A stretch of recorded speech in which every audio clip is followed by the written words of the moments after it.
Hello बच्चों, welcome to this video. ये video में हम लोग आज नया चैप्टर स्टार्ट करेंगे 2021 के एमसीक्यू सॉल्विंग फॉर 11-12 इलेक्ट्रोस्टैटिक का जो सिलेबस रहता है उसके रिलेटेड क्वेश्चन सॉल्व करेंगे। ये आप सिलेबस देख सकते हो, यहाँ पे कुछ 11 के सिलेबस मैंने मेंशन किए हैं, मतलब दोनों को मिक्स करके मैंने मेंशन किया है जो भी आपको सिलेबस लगेगा। ठीक है। सो सो बिफोर स्टार्टिंग मैं आपको ये बताना चाहूँगा, मेरी डेली अनअकैडमी पे फ्री स्पेशल लाइव क्लासेस हो रही है फिजिक्स के लिए। मई मंथ में टोटल 30 स्पेशल क्लासेस हो रही है। ये टाइम स्लॉट है मॉर्निंग में 9 बजे और इवनिंग में 7:45 PM को। Please try to attend all this free special live classes. एंड इसके लिए आपको मुझे अनअकैडमी पे फॉलो करना पड़ेगा। ये मेरी आईडी है। अनअकैडमी का लर्नर ऐप डाउनलोड करना पड़ेगा, जिसका लिंक मैंने डिस्क्रिप्शन में दे के रखा है। ठीक है। इसके अलावा मैं आपको ये बताना चाहूँगा, अनअकैडमी ने लक्ष्य बेंच लॉन्च की है एमएसटीसीटी प्रिपरेशन के लिए। जो बच्चों ने क्लासेस वगैरह नहीं लगाएंगे, if they want to like उनको पूरा स्टडी करना है full walk through, they can go and take this subscription batch. And इसमें मोस्ट इंपॉर्टेंट फीचर आपको फुल लेंथ टेस्ट मिलेंगे और प्लस प्रैक्टिस सेक्शन मिलता है, जिसमें आप subject wise chapter wise question with timer solve कर सकते हो।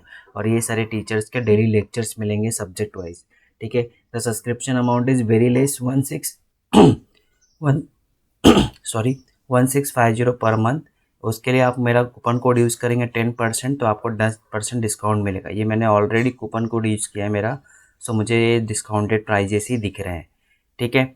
सब्सक्रिप्शन लिंक भी आपको डिस्क्रिप्शन में दी गई है। यदि आप सब्सक्रिप्शन में इंटरेस्टेड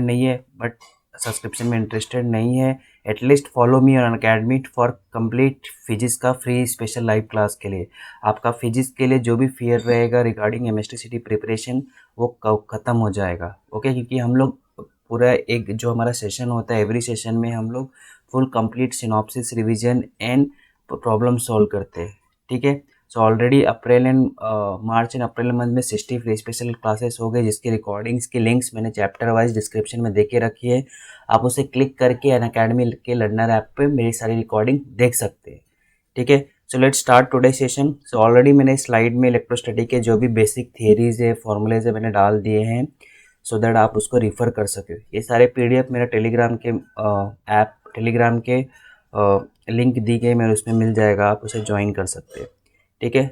ये सारे फॉर्मूले वगैरह मैंने बता दिए हैं। Let's start with the first question. क्या दिया है first question? If the dielectric constant is placed between the plates of a capacitor, okay, parallel plate capacitor filled with oil of dielectric constant, okay, oil is remove the capacitance और capacitor will be. Always remember, जब भी capacitance डालते हैं, dielectric डालते हैं capacitor के दोनों plate के बीच में, तो उसका जो होता है कैपेसिटेंस बढ़ जाता है। यदि आप के डालते हो तो उसका ओरिजिनल कैपेसिटेंस में के टाइम्स बढ़ जाता है। बट यहाँ पे क्या हो रहा है, आपने ऑयल डाला था जिसका कैपेसिटेंस 3 था, जिसका डाइलेक्ट्रिक कांस्टेंट 3 था, उसको आप निकाल ले रहे हो। इसको निकाल लोगे तो आपका कैपेसिटेंस क्या हो जाएगा, रिड्यूस हो जाएगा, राइट, बाय 1/k। ओके, इसलिए इसका आंसर क्या होगा, डी। ओरिजिनल सी था विथ ऑयल। यदि आपने अभी डाइलेक्ट्रिक मटेरियल जो है ऑयल को निकाल लिया, तो उसका कैपेसिटेंस रिड्यूस बाय 3 हो जाएगा। ओके, डाइलेक्ट्रिक डालते हो तो इंक्रीज बाय 3, निकालोगे तो reduce by 3। Next question, an electric dipole having dipole moment इतना is placed in uniform electric field. The dipole moment is along the direction of field. The force acting on it and its potential energy are respectively. See, आपका ये मेरा electric field है। Okay, इसमें बोल रहा है कि आपका जो डाइपोल है वो अलॉन्ग द फील्ड है। Okay, plus q minus q. तो बोल रहा है कि what is the force acting on it. See, जो इस पे एक चार्ज है, ई इक्वल टू क्या होता है, F/Q। एफ क्या हो गया, Q इंटू ई। ठीक, ओके। और यहाँ पे जब भी वो पैरेलल लिखा है ना, क्या लिखा है उसने, it is in the along the direction of field. जब भी along the direction of field होता है, उसका जो डाइपोल, यहाँ पे एक फोर्स प्लस क्यू ही होगा, वो ये सा प्लस क्यू का, ओके, मैं यहाँ पे माइनस ड्रॉ करता हूँ, यहाँ पे प्लस क्यू।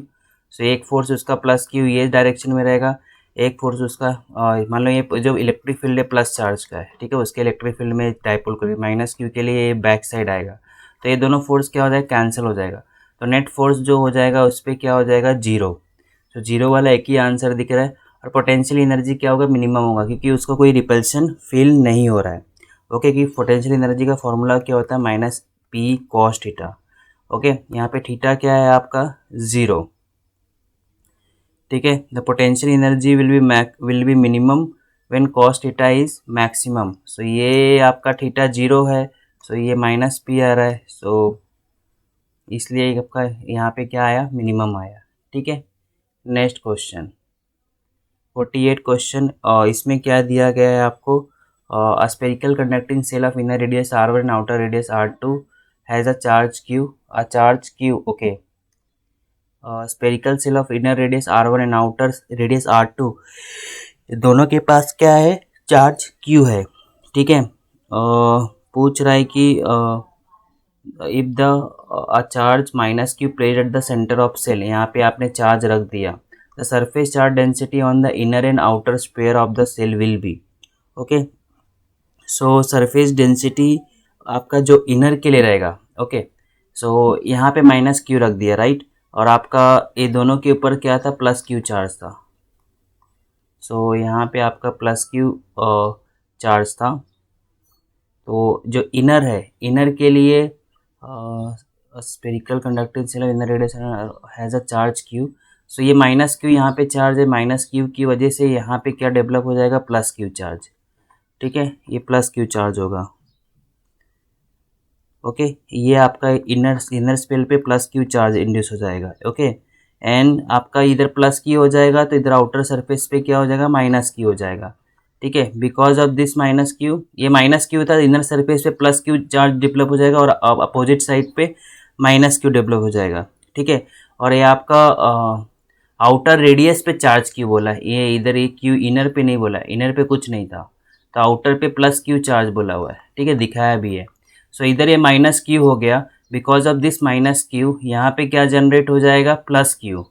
ओके, और यहाँ पे ऑलरेडी क्यू है, तो आपको दो चार्ज इनर और आउटर में डिफरेंस क्या हो जाएगा, क्यू माइनस क्यू का। ठीक है, इनर पे कोई भी चार्ज नहीं था तो उस पर केवल क्यू रहेगा। ओके, बट आउटर पे चार्ज ऑलरेडी क्यू था, तो उस पर अभी क्यू आ रहा है। ओके, तो चार्ज ऑन आउटर सरफेस क्या हो जाएगा, क्यू माइनस क्यू। सो सरफेस चार्ज डेंसिटी क्या होता है, चार्ज अपॉन एरिया। सो आपका इनर के लिए ये आएगा क्यू अपन 4πr1 और जो आउटर के लिए ये आ जाएगा। ठीक है, माइनस करना पड़ जाएगा। नेक्स्ट क्वेश्चन, क्वेश्चन नंबर 50 क्या दिया है आपको। So a charge of magnitude 2e, mass 4m is moving electric field E, acceleration imported to the charge, force due to electric field क्या होता है आपका, चार्ज इनटू E, और आपका फोर्स क्या होता है, मास इनटू एक्सेलरेशन। तो आपका ए क्या हो गया, q e by m, q क्या हो गया 2e, और आपका मास यहाँ पे क्या दिया है 4m। सो आपका E by e 2m, correct answer will be B. Next question, the resultant capacitance between A and B in the given circuit. Okay, ये कैसे करोगे आप लोग, देखो पैरेलल में कैपेसिटर्स ऐड होता है, ए सी कितना हो गया 2c हो गया, और सीरीज में क्या हो जाता है, ओके, सीरीज में क्या होता है, यदि सेम कैपेसिटेंस रहता है तो हाफ हो जाता है, यदि 2c सेम है, इसका कितना हो जाएगा c, ये c अगेन ये c के साथ पैरेलल में कितना हो जाएगा 2c, ये 2c के साथ सीरीज में कितना हो जाएगा c। सो आपका जो लास्ट आया है वो क्या हो गया, ये 2c हो गया, इधर कितना हो गया आपका c। सो आपका जो इक्विवेलेंट रहेगा वो क्या, C1 C2 upon C1 plus C2 क्या होगा, c इंटू 2c, और नीचे c प्लस 2c कर दो 3c, ये कैंसल, कितना आ गया answer 2c by, just a second, okay sorry, ये आपका पैरेलल है ना, मेरा मिस्टेक, पैरेलल में ऐड हो जाएगा। सो करेक्ट आंसर आपका क्या हो जाएगा 3c। ठीक है, क्लियर है ना सबको। नेक्स्ट क्वेश्चन 16 क्वेश्चन में क्या देना, air filled parallel plate capacitor has a capacity of 2 picofarad. Okay, and the separation of the plates is double and interspace between the plates is filled with dielectric material. The capacity is increased to 6 picofarad. The dielectric constant of material is, an air filled parallel plate capacitor has a capacity, okay, जो आपका C होता है A epsilon 0 K by D होता है। ठीक है, सो आपका यहाँ पे C is proportional to K, inversely proportional to 1 by D। आपका C2 by C1 क्या हो जाएगा, K2 by K1 and D1 by D2। ठीक है, पहला आपका क्या लिखा है, air filled plate capacitor has a capacity of the separation of the plates is double in the interface between the plates is filled with dielectric material, then capacity is increased to 6, मतलब ये आपका 6 है, new one, original 2 था। आपका पहला K2 निकालने का है, K1 आपका 1 था, and separation of the plate is double. Okay, D2 क्या हो गया 2D1, ये DD कैंसल, ये आपका 3, सो K2 क्या हो गया आपका 3 इंटू 2 कितना आएगा 6, correct answer will be B. Next question, F is the force between two identical charged particles placed at a distance y from each other, ठीक है। If the distance between the charges is reduced to half the previous distance, then force between becomes, see force का formula क्या होता है 1/4 epsilon q square equal to r square, दोनों charges क्या same है, Q1 Q2 होता है यहाँ फॉर्मूले में, बट दोनों चार्जेस सेम है। So force is inversely proportional to r square, F2/F1 equal to R1/R2 का स्क्वायर। आपका distance between the charges is reduce to half, आपका R2 इक्वल टू R1/2, ठीक है। सो यहाँ पे R1/R2 क्या हो गया 2 का square, F2 equal to 4F1, correct answer आपका क्या हो जाएगा यहाँ पे B. Next question, two identical plate air capacitors are connected in series, okay, और क्या बोल रहा है यहाँ पे बैटरी ऑफ EMF वीथ है, if one of capacitor is inserted in liquid of dielectric constant K, then the potential difference of the other capacitor will be, okay, दो identical capacitor उनको सीरीज में कनेक्ट किया to battery of EMF V, one of the capacitor is inserted in liquid of dielectric constant K, okay, एक capacitor में हम dielectric constant K डाला, then potential difference of the other capacitor will become, ठीक है। Consider कर लो कि दोनों capacitor का जो कैपेसिटेंस इनिशियली क्या है C है, ओके ओके, ये आपका दोनों कैपेसिटर्स आर सीरीज में, राइट, उनका इनिशियली क्या है C है, आफ्टर वन आपका जो C1 हो गया, ओके, ये दोनों क्या है C1 है, ओके, पहले वाले को आपने क्या किया डायलेक्ट्रिक मटेरियल डाला था, उसका कैपेसिटेंस क्या हो गया K इंटू C, और ये C2 क्या है आपका C है। आपको क्या पूछा है पोटेंशियल डिफरेंस, और ये दोनों को आपने क्या किया सीरीज में लगाया, राइट, ये C1 है C2 इसको आपने सीरीज में लगाया, ये अभी KC हो गया, ये C हो गया। आपको पूछा potential difference of the other capacitor will become, मतलब इसके अक्रॉस पोटेंशियल डिफरेंस क्या हो जाएगा, पहले दोनों का पोटेंशियल डिफरेंस क्या था सेम था, अभी क्योंकि दोनों सेम थे ना, अभी इसके अक्रॉस C2 के अक्रॉस पोटेंशियल डिफरेंस क्या हो जाएगा। सो सीरीज में क्या होता है वोल्टेज डिवाइड होता है, यदि आपको इसके अक्रॉस का पूछा है सो V2 इक्वल टू क्या हो जाएगा टोटल वोल्टेज, इसका C2 का कैपेसिटेंस प्लस नीचे डिवीजन में क्या आ जाएगा टोटल कैपेसिटेंस, ये फॉर्मूला है, ओके, ये ध्यान में रखो। सो आपका C2, जस्ट अ सेकेंड, यहाँ पे मेरा मिस्टेक, यहाँ पे C1 आएगा, ओके। सो V इंटू C1 क्या है आपका KC है, ये C1 की जगह पे आपने KC रखा, नीचे C2 की जगह C, आपका VKC, आपने C कॉमन ले लो K+1, ये C कैंसल, करेक्ट आंसर क्या हो गया KV upon K+1, correct answer is C, ठीक है। नेक्स्ट क्वेश्चन 44, आप condenser of capacitance C1 is charge to potential V1 and then disconnected, ठीक है, कंडेंसर का C1 is charge to potential V1 and then disconnected, तो उस पर charge क्या हो गया Q equal to C1 V1, ठीक है। नेक्स्ट क्या हो गया अनचार्ज capacitor of capacity C2 is connected in parallel with C1, ये आपका C1 है, C1, ये हमारा C1 है, ये अनचार्ज था, ठीक है। अभी आपको पूछ रहा है कि ये जो चार्ज्ड है, ओके, ये मेरा C2 है अनचार्ज्ड है और C1 क्या है आपका चार्ज्ड है, ये चार्ज्ड है विथ पोटेंशियल क्या V1, इसको कनेक्ट कर दिए अनचार्ज कैपेसिटेंस के क्रॉस, तो आपका कॉमन अभी पोटेंशियल आएगा, ओके।